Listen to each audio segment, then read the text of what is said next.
Bienvenidos a este video donde vamos a hablar sobre la discretización en intervalos de igual frecuencia. En este tipo de discretización, el rango de los posibles valores de una variable se divide en n segmentos y cada segmento tiene aproximadamente el mismo número de observaciones. En este tipo de discretización, los límites de los intervalos se calculan utilizando los cuantiles de la distribución de la variable a discretizar.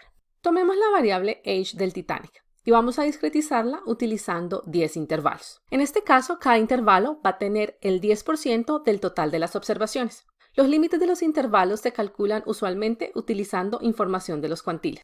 En nuestro ejemplo, tenemos que el primer cuantil tendría el 10% del total de las observaciones y el límite de este estaría dado por la edad en la cual tenemos el 10% de las observaciones. En el segundo cuantil o intervalo tendríamos el 20% de las observaciones, en el tercero el 30% de las observaciones y así sucesivamente. Si tomamos la variable edad y aplicamos este tipo de discretización, tenemos que el primer cuantil o el primer intervalo está limitado por las edades de 0 a 16. Eso quiere decir que el 10% de los pasajeros del Titanic eran menor de 16 años. El segundo intervalo estaba por estos límites de la edad 16 a 20, quiere decir que el 20% de los pasajeros del Titanic tenían 20 años o menos y el 10% de los pasajeros tenían entre 16 y 20 años. El siguiente intervalo tenemos que el 30% de los pasajeros tenían 22 años o menos, con el 10% de los pasajeros tenían entre 20 y 22 años y así sucesivamente hasta nuestro límite superior de edad que habíamos visto era 74.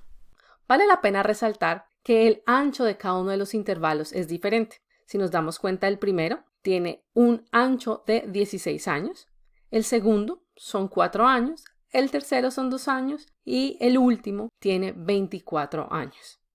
Una vez hemos determinado el límite de cada uno de los intervalos utilizando la información de los cuantiles, el proceso de discretización es el mismo que vimos con los métodos anteriores. Vamos a tomar cada uno de los valores de la variable h y lo vamos a asignar a uno de los intervalos. En este caso, el valor 38 pertenece a este intervalo de 36 a 42, este valor 21 a este intervalo del 20 al 22 y así sucesivamente. En este tipo de discretización, el rango de valores de una variable se distribuye más homogéneamente a través de los intervalos que hemos calculado. Si vemos en nuestra variable original, teníamos que había un gran porcentaje de observaciones acumuladas entre las edades del 20 a 40 años y ahora vemos con nuestra variable discretizada que tenemos más o menos el mismo número de observaciones a través de todos los intervalos.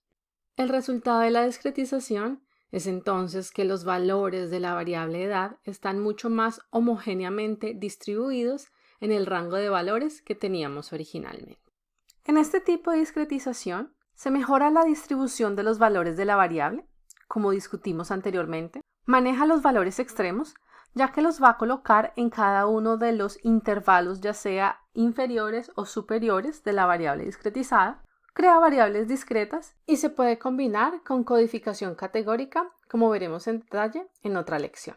Y para terminar, vale la pena resaltar que ya que este tipo de discretización mejora la distribución de los valores de una variable, es bastante apropiada cuando estés utilizando modelos lineales, ya que al mejorar la distribución vas a mejorar el desempeño de estos modelos.